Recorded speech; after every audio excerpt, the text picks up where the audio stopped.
కర్కాటక రాశి. కర్కాటక రాశి అంటే పునర్వసు నక్షత్రం 4వ పాదము, పుష్యమి నక్షత్రం 1, 2, 3, 4 పాదాలు, ఆశ్లేష నక్షత్రం 1, 2, 3, 4 పాదాలు వెరసి కర్కాటక రాశి. ఈ కర్కాటక రాశికి అధిపతి చంద్రుడు. ఈ చంద్రుడికే కర్కాటక రాశి నుంచి 7వ స్థానంలో శ్రవణ నక్షత్రంలో, చంద్రుడి యొక్క నక్షత్రంలో శ్రవణ పూర్ణిమ ఆగస్టు 7వ తేదీ రోజు 115 నిమిషాల పాటు పాక్షిక చంద్రగ్రహణం జరుగుతుంది. 5 నిమిషాలు తక్కువగా 2 గంటల పాటు జరుగుతుంది అన్నమాట.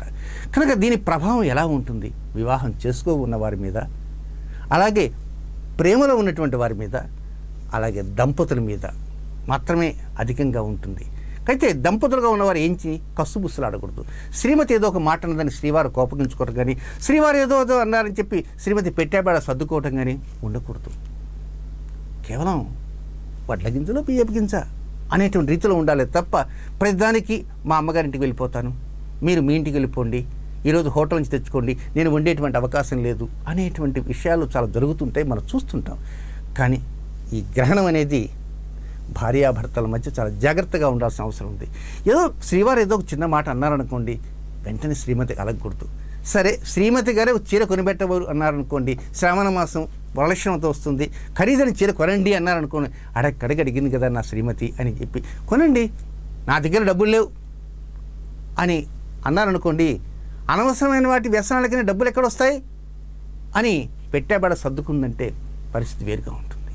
కనుక వీలైనంత వరకు భావోద్రేకాలు గురి కాకుండా ఉండాలి.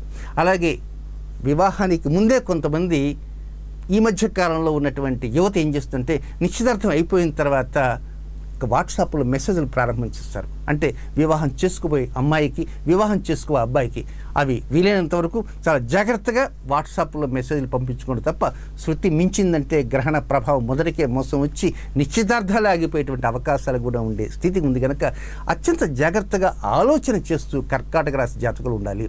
అన్నిటికంటే ముఖ్యంగా కోర్టుల్లో కొన్ని ఉంటాయి. అంటే భార్యాభర్తల మధ్య విడాకులకు సంబంధించినటువంటి కోర్టు కేసులు ఉంటాయి. ఒక్కోసారి కోర్టు కేసుల్లో నడుస్తున్న సమయంలో అదేమి విచిత్రం కానీ అబ్బాయి వచ్చి నేను విడాకులు కాదు, మళ్ళీ నాకు శ్రీమతి కావాలి అంటారు.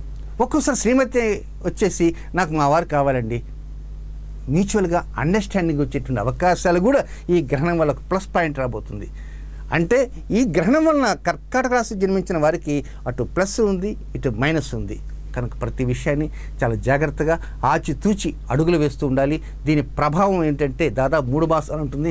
అంతేకాకుండా ఈ శ్రావణ మాసంలో 2వ జంట గ్రహణం షష్టాష్టకాల్లో వస్తుంది కనుక ఆ గ్రహణ ప్రభావం, ఈ గ్రహణ ప్రభావం, పైగా కర్కాటక రాశిలోని ఈ గ్రహణం తర్వాతనే రాహువుతో నీచకుజుడు జరగటం, అలాగే రాహువు చెంతకు శుక్రుడు రావటం, అలాగే ఈ గ్రహణం ప్రారంభం తలుపునిచ్చి ఆ సంపూర్ణ సూర్యగ్రహణం, ఆ సంపూర్ణ సూర్యగ్రహణం నుంచి కుజుడి ద్వారా శనికి, శని ద్వారా కుజుడికి పరస్పరం వీక్షణ కలగటం, ఇవన్నీ కొంత మనసుకి ఇబ్బంది కలిగించే విధంగా ఉంటాయి. కనుక కర్కాటక రాశిలో జన్మించిన జాతకులు తప్పకుండా పరిహారం అనేది పాటించాలి.